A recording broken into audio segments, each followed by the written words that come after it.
Oh, what's going on, everybody? Here, welcome back to some more One Team, and this is another tips trick video.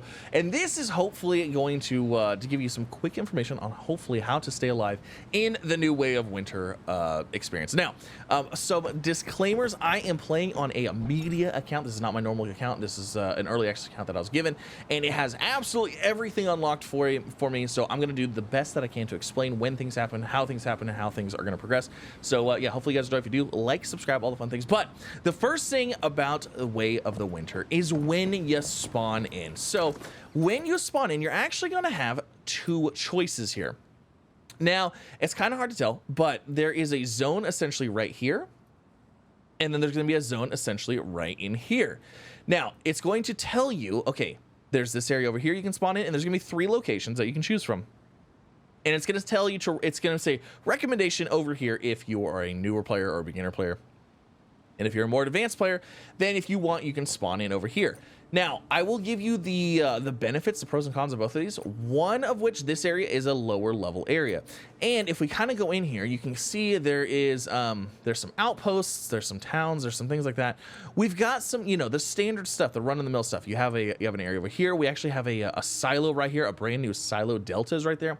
So there is a lot of stuff kind of going on over here that I would honestly recommend maybe starting off over here. Now, if you wanted to start off over here, you absolutely can. And so I would recommend that if you're going to start off over here, it is going to be a little bit more difficult. The reason it's going to be more difficult, and the reason that I might stray away from this, is there's not a lot of places here. So I mean, we got a little collapsed bridge here. We've got Whalebone as a town here. It's recommend level 1 right now.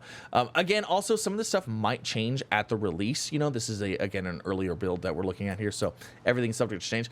But you've got this stuff right here, but there's not quite as many towns as there is, it seems like, over on this side. So you are going to need to find your resources. You're gonna have to go out and go to the towns, loot your boxes, loot your crates, things like that. You know, the standard resource grind that you're gonna need. There's a lot more over here, and it seems to be a little bit, it's more fruitful, if you will.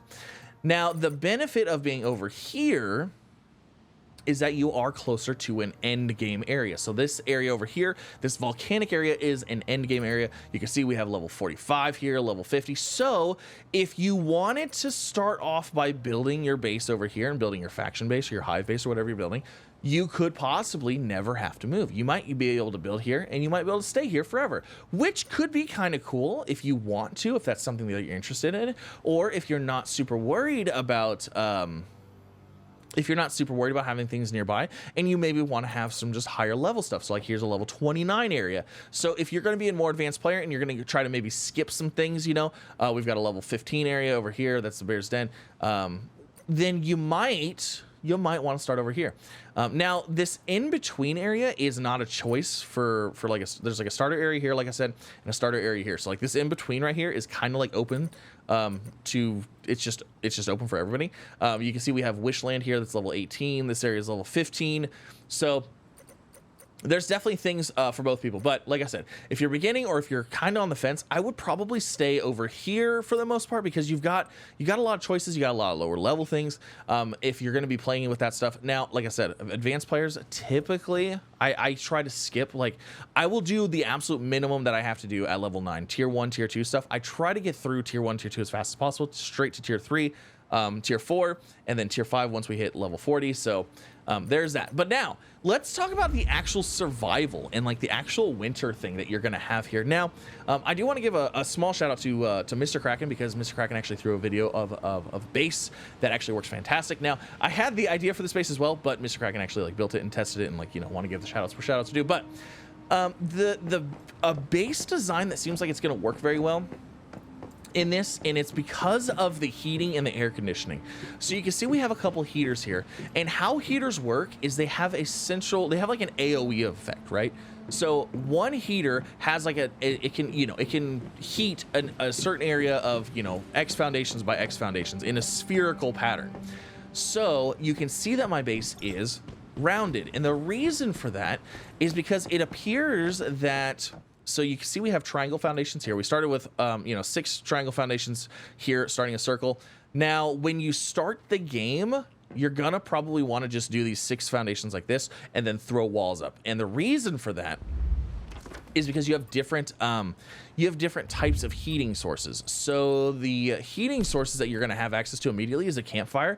The campfire does not provide heat beyond, so like if you place a campfire right here, and if you step off of this foundation to here, you are no longer going to get that heat bonus. So in the beginning, you're going to want a base that is only this 6 foundations essentially big, and you're going to want to just squeeze everything in there as much as you can. Now, once you go up to the simple vintage stove, you can go ahead and build out by 1. I believe you can build out by 1 like this. So see how I have this built like this. You can build out 1 there, and you can have your simple vintage stove in the middle. Now, I haven't tested this, but you might be able to go ahead and place your simple vintage stove up 1 higher, because like I said, it is a spherical range, which is why this heater right here, this heater is on, and this heater is off. I don't have this heater on. I'm going to talk about why I have 2 heaters here in a second. But this one heater is supplying heat for everything that is, if I go down here, you can see that I'm currently at 17 degrees Celsius, but if I step out here, I'm at 0 because it's outside. It doesn't matter. So it's away from this central heater in the middle here. Now, the same thing happens upstairs. So you can see I'm at 20 C, 17, but I can actually go outside and the heat still works. So it's not like an indoor-outdoor thing, it's a range. Now, if I get to maybe like the very edge of this, see now I'm at 0. So there is like an AoE of the heaters. Now, the second heater that I have, and I want to talk about this because I know a lot of people are going to get this confused. Having the second heater is not going to increase the overall heat. If you go into the electric heater, I'm going to use the electric heater for example here because it just has options and stuff. If I go in and like, let's say this can give me 20 C of heat, right? So it's going to raise the temperature by 20. So depending on the area that you're in, it's going to be a lot colder in some areas. It's going to be a lot warmer in other areas. Now, if I wanted to say like it's 20 C right now, but I want it to be 40 C in here. If I turn this heater on, it's not just going to raise it to 40 C, because a heater putting out 20 C and another heater are putting out 20 C, they're still only putting out 20 C. You don't get to combine 20 C plus 20 C equals 40 C. They don't magically get hotter because they're right next to each other. You know what I'm saying? But what it does do is it can expand your range. So if you don't want to have a base that's like spherical like this, or you want to have a square base, you could absolutely go for it. Now, like I said, if you have like a square base with foundations, the problem that you're going to run into is because this is a triangular foundation instead of a square foundation, it doesn't have this corner out here. So you're going to run into little cold spots in your base. So you don't have to build it like this if you don't want to. The grid system does not work really well in the rounded base, unfortunately. So that could be a break for some people. It could not be, I don't know. But these you're probably going to see a lot of these rounded type bases. So yes, you can expand your range with this, but not your heat. So this heater right here is completely worthless to me. I just built it just to test to see if we could get any more heat. Now, these heaters are the electric heaters. They take power, they take electricity, what have you. There's the exact same thing for air conditioners.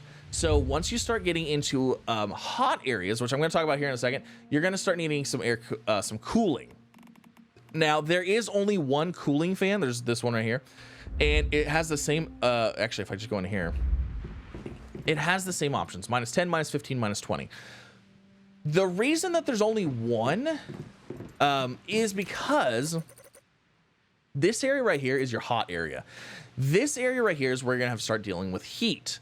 And this is going to be the progression that you're going to have to deal with. So you're going to start the game and you are going to focus on staying warm. You're going to focus on getting warmer and warmer and warmer and staying warm until you get to high level. And then once you get to high level, it's going to go wham, bam, oh, snap, I need to change and I need to stay cool now. So you're going to be working on your insulation, staying warm, staying all that stuff. And again, I recommend dealing with the warm stuff because most of the map is cold. Only this end game area is hot, so you can always swap over your you can always build a base over here or do what you got to do, and you can always swap over your gear over here to deal with the heat. Now, I do want to talk about gear and stuff like that very lightly because, like I said, I'm not trying to go in depth. I'm just trying to give you just basic information to hopefully help you along. So the cold, to deal with the cold. Now, when you start the game, obviously you're going to be starting the game, normal stuff. There's a couple things. So in the basic bench, the basic supplies workbench, I don't know if this is unlocked through a mimetic because I did not look through every single mimetic. And like I said, everything was unlocked. you're gonna have these rocks. You're gonna have thermoium.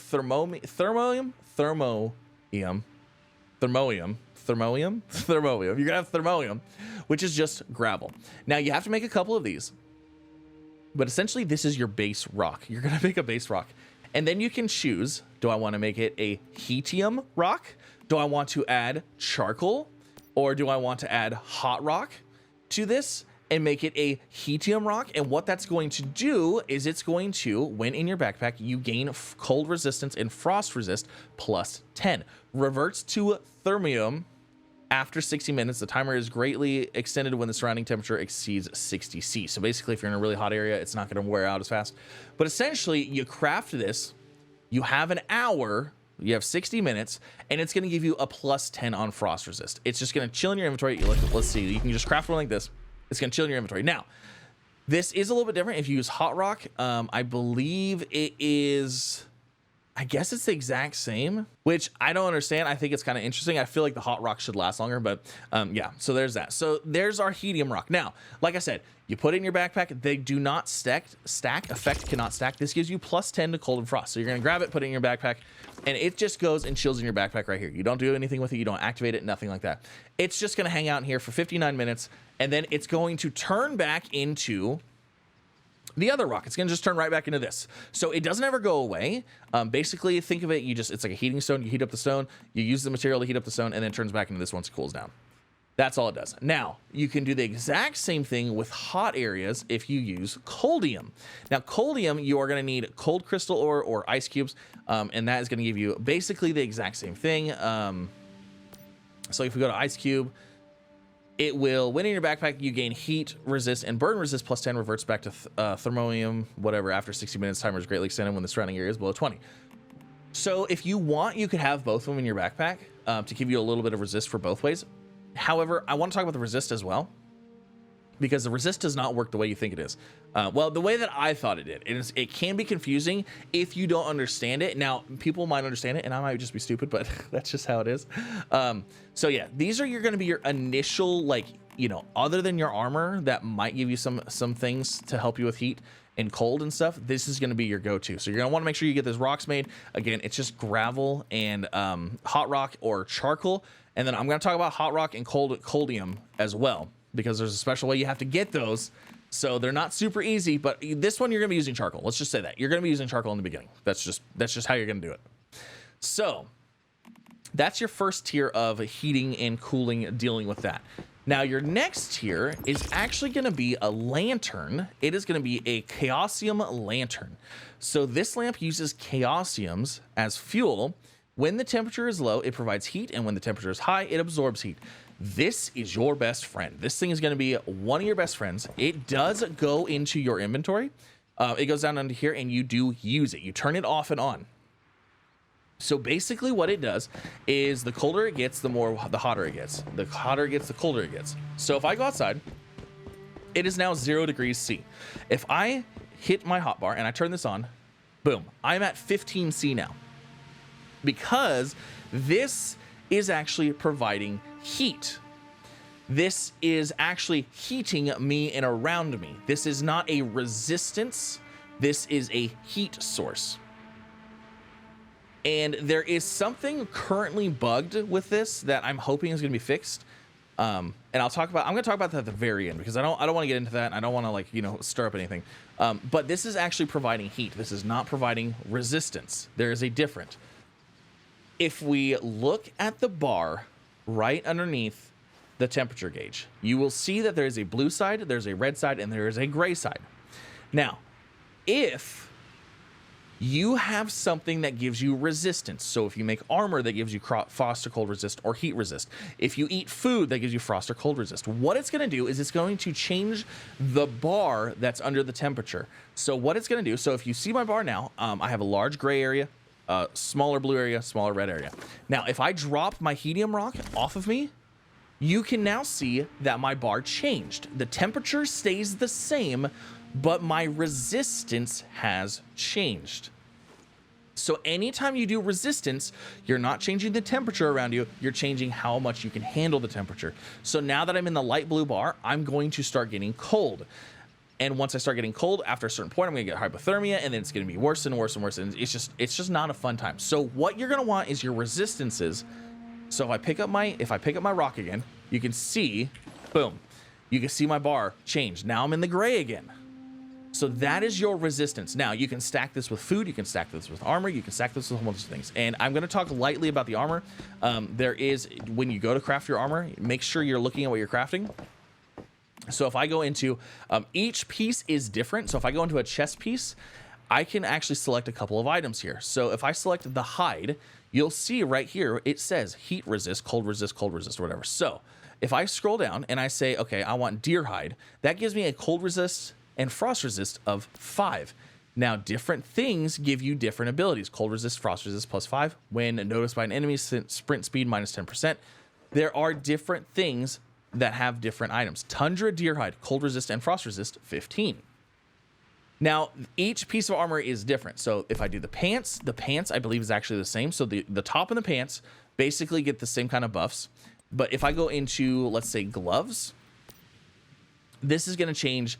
The same Tundra deer hide that was giving us heat resistance is actually going to give us logging and mining speed +12 or what have you. So don't think that because you're using the same material, you're going to get, heat resistance or whatever. It changes depending on the item. So like boots affect movement speed. The mask is going to affect weak spot damages, things like that. The helmet is going to affect some other damage as well.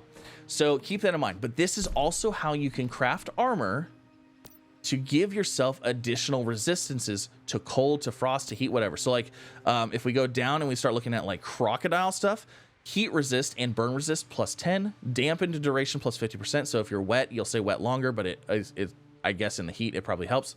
So this is your other resistance to the heat and the cold. So when you're crafting armors, you want to keep those in mind. So tier 1 through 4 or whatever, maybe make sure you're having the applicable armors. I wouldn't say, what I would say, and personally what I would do is I would make sure that you try for a good set of cold gear first, because you're going to be dealing with that most of the time. Once you get to the higher level stuff and you have more materials to throw around, then start working on the heat stuff. So now that's your resistances. And now I do want to mention the bug that I have noticed right now, and it could be fixed. I'm hoping it's fixed. But if you see my temperature, it's at 0 right now. If I turn my lantern on, it will go up to 15. Now, the problem that I've noticed, and once it's like severely cold, it's really bad. So if it's like -35 and you go up from -35 to like -10 or whatever, and it changes your resistance level, because like -35, you'll freeze and die like almost immediately. It jumps. So as you notice, just standing here, the temperature is jumping. It's going between 0 and 15. Now, I've also noticed that when I start moving, do you see how it's almost not jumping anymore? It's almost always 0 now.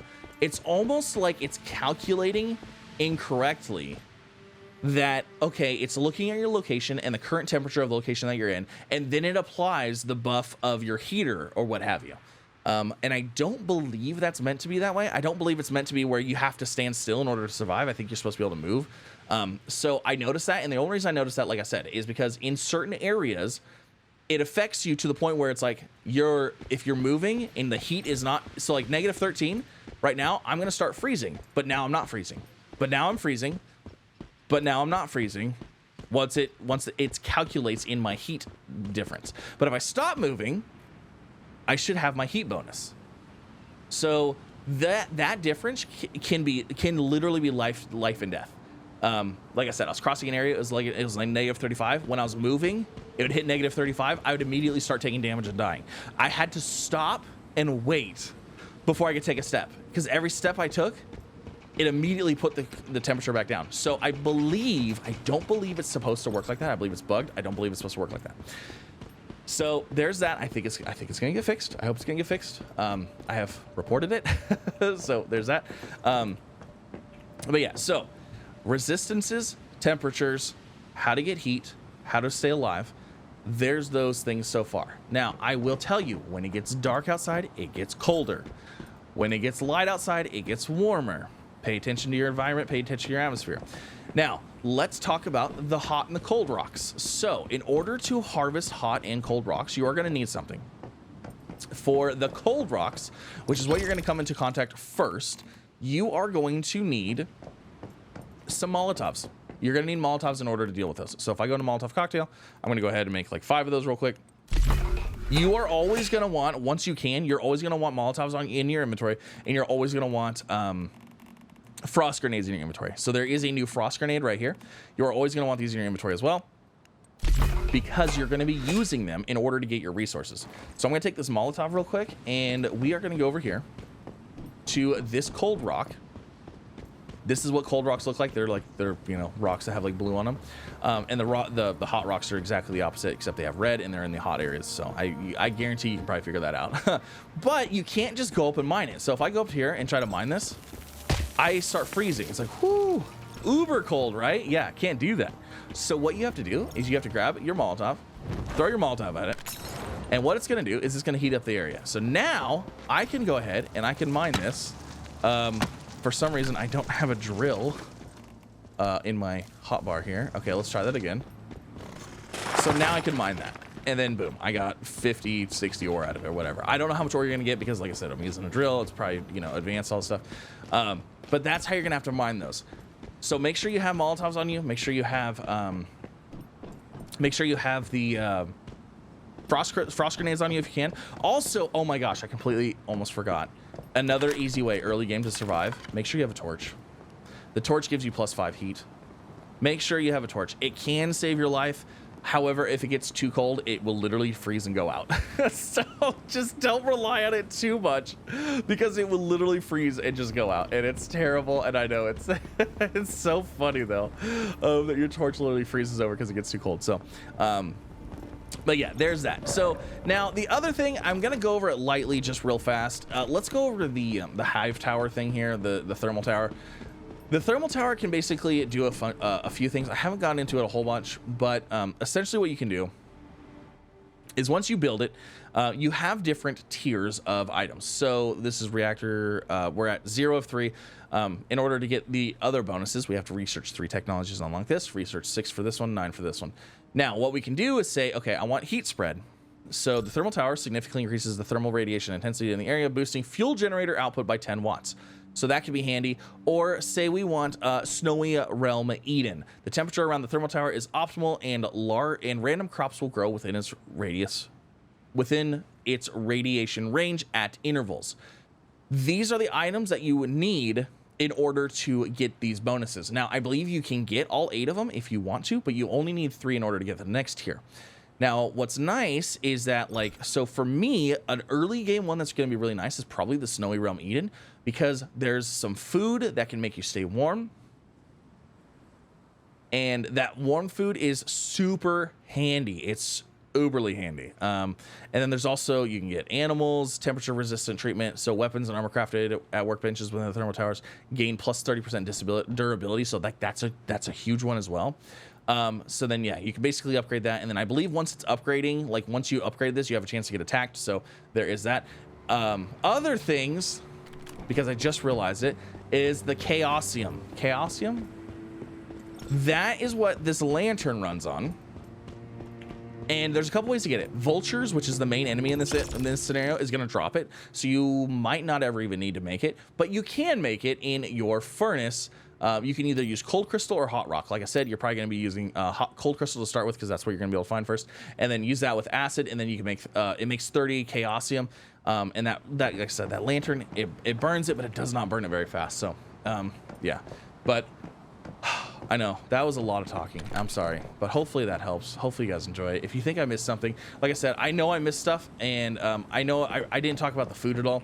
Just look at the food, look at what items you can make as you go along. There's the all-weather stew is going to be your top tier one. This gives you plus 30 cold resist. It lasts, I think, an hour. So this thing's huge.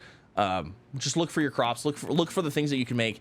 Fiery meat. This increases your cold resist by 20. It lasts a lot longer too. So yeah, just look for those things. Look for the food items.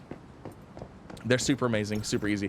But yeah, hopefully you guys enjoyed. If you did, make sure you leave a like. If you're new here, maybe consider subscribing as well for some more. We have been streaming Once Human a lot, so if you don't see any other videos, it's because we're streaming. We're live streaming. You can check out previous live streams under the live tab on my main YouTube channel, so you can watch as much as you want because we got all kinds of content on there. But yeah, thanks again for coming out. Have a fantastic time. If you guys need any help with anything, please feel free to join the Discord or hit me up on Twitter or X. At Z1 Gaming TV, or like I said, the Discord, I'll link down below. Or if you think that I missed something, leave a comment down below. Share the knowledge, share the wealth. Have fun, enjoy yourself, and I'll see you in the next one. Bye, everybody.